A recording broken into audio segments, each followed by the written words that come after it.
Michel Venard Christian Fischer-Naudin lise des nouvelles d'Adriana Langer. tirées de ses recueils. Ne respirez pas, aux éditions de la Providence. Oui et non, publié chez Valençin. Et Errance. Parfum de femme, J'espère que ce ne sera pas trop long. dit-elle en donnant son nom et l'heure de son rendez-vous à la réceptionniste. Je suis un peu pressée aujourd'hui. Mais je pense qu'il ne devrait pas y avoir de problème. C'est le début de l'après-midi. Il n'y a pas de retard. Pour l'instant, du moins. Ajoute la jeune fille se rappelant que les patientes arrivent parfois d'un coup 4 ou 5 en même temps comme pour un rendez-vous secret. Mais quel complot pourrait tramer ces dames venues faire examiner leurs seins? Asseyez-vous dans la salle d'attente. On ne tardera pas à vous appeler. C'est rapidement à son tour. La compression des seins lui paraît plus que la fois précédente longue et douloureuse. Et à chaque cliché, elle émet un Aïe! léger, mais suffisamment audible par la manipulatrice située derrière le paravent plombé. Je sais que c'est désagréable, mais c'est presque fini. Dit celle-ci lorsque la patiente se plaint pour la 3e fois. Le bilan de base ne comprend en effet que 4 clichés. Elle regarde la jeune fille, qui place ses seins, ses épaules et ses bras, puis active des boutons pour prendre les clichés. Un de ses pieds dépasse sur le côté. La chaussure est usée, élargie, avec des petites entailles du cuir mal camouflées. Patientez un peu sans vous rhabiller pendant que je développe les clichés. Après une attente qui lui paraît très longue dans cette cabine exiguë, sans autre décoration qu'un miroir rectangulaire non encadré et une affiche médicale expliquant les avantages de la mammographie de dépistage, elle entend la voix fluette de la jeune fille de l'autre côté de la porte. « Je vais vous refaire un cliché, madame. » « Ah bon ?» dit-elle froidement. En ouvrant la porte. Il me semblait bien que cette jeune femme n'était pas douée. Pense-t-elle pendant que la manipulatrice place à nouveau son sein droit avec un matériel apparemment plus volumineux que tout à l'heure. Le cliché dure encore plus longtemps. La dernière fois, c'était une femme très professionnelle qui avait fait l'examen. Ça avait été rapide, efficace, elle n'avait pas eu à recommencer. Elle ne lui avait pas fait mal. Elle avait ensuite appelé le médecin qui était venu, avec une belle cravate bleue en blouse blanche impeccable, d'où dépassait un stylo Montblanc à la poche supérieure. Il l'avait examinée dans sa cabine, lui avait dit que tout allait bien, qu'il n'y avait pas de souci, et qu'il fallait refaire le bilan tous les 2 ans. Il était sûr de lui, et son sourire inspirait confiance. Voilà l'idée que j'ai, moi, d'un médecin. Pense-t-elle pendant que le mammographe émet son long sifflement aigu. Il ne doute pas. La jeune fille s'approche pour dégager le sein de l'appareil. Je vais montrer les clichés au médecin qui va venir vous voir. Elle attend à nouveau, torse nu dans la cabine. Elle regarde sa montre, ça fait presque 3/4 d'heure que je suis arrivée, c'est long. J'avais pourtant prévenu que j'étais pressée. Et elle essaye de se souvenir de ce qu'elle doit faire, des courses, l'épilation des sourcils indispensables, car elle dîne dehors ce soir. Des coups de fil à passer, elle s'impatiente, relie encore les avantages de passer une mammographie. La compression est nécessaire pour que le radiologue puisse interpréter correctement vos clichés, car elle évite le flou cinétique. Tout en dressant mentalement la liste des personnes qu'elle doit appeler cet après-midi, elle se répète cette phrase machinalement jusqu'à la connaître par cœur. La compression est nécessaire. La porte s'ouvre brusquement. Le radiologue est là, avec son badge rouge de médecin accroché à la poche de sa blouse. La patiente est déçue. C'est une femme d'une 30aine d'années qui se tient devant elle, moins de 40 en tout cas.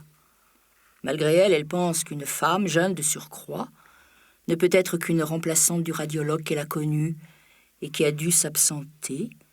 Une sorte de succédané de médecin que, si on refait un cliché, si on doit faire une échographie, comme elle est en train de lui expliquer, c'est parce qu'elle est moins sûre d'elle, moins compétente. Elles vont ensemble à la salle d'échographie. La patiente enlève son chemisier, son soutien-gorge, tout en regardant le médecin qui inscrit son nom sur l'écran. Mon prénom s'écrit en 2 mots et sans Y. M-A-R-I-E, plus loin, L-I-N-E. Elle épelle lentement, avec une infime ironie. La radiologue corrige, puis, parlant doucement, Allongez-vous sur le dos, les mains derrière la tête. Vous pouvez garder vos chaussures.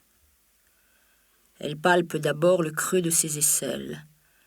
Et la patiente réprime un sourire en sentant un chatouillement. Elle veut rester sérieuse et maîtresse d'elle-même. Puis le médecin palpe ses seins et s'attarde à la partie interne de son sein droit. Qu'est-ce qu'il y a ? Se demande la femme qui sent pour la première fois depuis son arrivée une inquiétude. Il lui semble presque que les doigts qu'il examine dessinent les contours d'une petite boule. Mais non, ça doit être une fausse impression. Elle-même n'a rien senti en lavant ses seins sous la douche, ni lorsqu'elle applique dessus en les massant une crème raffermissante et hydratante. La radiologue commence l'échographie. Mais comme ses doigts, la sonde s'attarde sur la même zone de son sein droit et parcourt rapidement le côté gauche. Elle prend des clichés, chacun signalé par une sonnerie brève mais désagréable, et les chiffres sur un petit boîtier posé à côté d'elle défilent. 0, 1, 2, 3. Une course qui ira jusqu'où ? La patiente réfléchit. Elle est trop longue à faire cet examen, elle ne doit pas bien le connaître. D'ailleurs, elle est jeune. Quelle expérience pourrait-elle avoir en mettant au mieux le bac à 18 ans ? Elle a fini sa médecine à 28. 4 ou 5 ans d'expérience professionnelle ? Alors que le médecin de la dernière fois, dont le nom est inscrit dans l'entête du compte-rendu et sur toutes les pochettes radiographiques, avait bien 20 ans d'expérience. De toute façon, si jamais elle me dit qu'elle trouve quelque chose, j'irai prendre un avis chez quelqu'un d'autre. Le médecin mesure entre 2 petites croix une sorte de trou noir sur l'écran gris. Ça ne ressemble à rien. Elle refait, semble-t-il, plusieurs fois la même photo. Enfin, elle s'arrête et lui donne un papier pour retirer le produit. Vraiment collant, hein, se plaint la patiente. Puis essuie lentement la sonde imprégnée de gel et la repose. La patiente se rassoit sur le lit et regarde sa montre. « Oh, je suis en retard !» Oh, vous savez, ça prend parfois plus de temps que prévu. S'excuse le médecin. Je vais préparer votre compte-rendu. La femme se lève et va se rhabiller. La radiologue reste sur son tabouret, hésitante. Comment annoncer à cette femme froide, distante, apparemment indifférente, qu'elle a un nodule, qu'il faut biopsier ? Elle sort de sa cabine, dans son tailleur gris, un foulard en soie rouge bombant entre les pans de son manteau à col de renard. Elle porte à sa main droite un petit sac en cuir rouge, pas comme ces larges sacs surchargés de la radiologue, capables de contenir clés, calepins, 1 ou 2 livres, un peu de maquillage et quelques courses rapportées en rentrant. La patiente regarde le médecin, encore assis devant l'écran noir. « Tout va bien ?» demande-t-elle, attendant une réponse brève et positive. « Eh bien, il y a dans le sein droit un petit nodule qu'il faudrait prélever. Ça peut se faire facilement avec une anesthésie locale, sous échographie. » La radiologue se sent soudain gênée de rester assise. Elle ne veut plus subir ce regard méprisant dirigé vers le bas de la patiente, et aussi, elle se dit vaguement que ce n'est pas poli d'annoncer ce genre de choses en étant assise. Elle se lève, mais la femme devant elle semble sous-peser différentes possibilités. Mais ce n'est pas grave quand même. Puis, précipitamment, pour ne pas lui donner le temps de répondre, « La dernière fois, tout était parfait, et c'était il y a moins de 2 ans. » Le ton de sa voix est celui du reproche. Vous savez, mon gynécologue m'a demandé de passer cet examen pour un contrôle, mais il n'a rien palpé d'anormal. D'ailleurs, il n'y a jamais eu de problème de sein dans ma famille. Elle prononce « problème de sein », comme si elle prenait entre ses mains, en le tenant éloigné de son corps, quelques tissus souillés, comme si c'était une maladie honteuse ou contagieuse, qui ne pourrait pas toucher sa famille. Bien sûr, ce n'est qu'une précaution. Vous en parlerez avec votre gynécologue. L'autre possibilité serait de surveiller. À peine la radiologue énonce-t-elle ces paroles qu'elle s'interrompt. Elle sait que c'est un cancer, petit mais invasif. Surveiller n'a pas de sens. Il faut traiter. Elle regarde l'ordonnance posée sur l'échographe et lit le nom du prescripteur. C'est un médecin qu'elle connaît. Elle l'appellera tout à l'heure. La surveillance, cela plaît à la patiente. Elle se dit qu'elle fera un nouveau contrôle dans un autre cabinet avec de bons médecins. mais qu'on ne lui raconte pas d'histoire de prélèvement, piqûre, anesthésie. Merci beaucoup, docteur. Elle fait porter l'accent de sa phrase sur le dernier mot, ce qui lui confère une nuance plus ironique qu'elle ne l'aurait voulu. Elle ouvre la porte et s'en va vite, fuit presque vers l'accueil. Elle demande le prix de l'examen et explique qu'elle enverra quelqu'un chercher les résultats demain. En remplissant son chèque, elle regarde ostensiblement sa montre. Comme la secrétaire en face d'elle ne dit rien, elle décide de formuler clairement son mécontentement. Ça m'a pris 1h30. Je vais être en retard pour tout.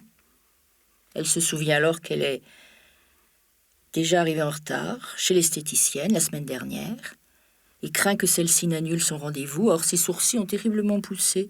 Elle doit absolument les faire épiler pour ce soir. Avant qu'une réponse puisse lui être donnée, sachant que de toute façon le temps passé ne peut être rattrapé, elle conclut. Je sais, ce n'est pas de votre faute. Vous n'y pouvez rien. Au revoir. Et la femme sort du cabinet, laissant derrière elle l'effluve d'un parfum subtil, fruité et pénétrant, que les réceptionnistes admirent et dont elles essaient pendant quelques minutes sans succès de deviner la marque.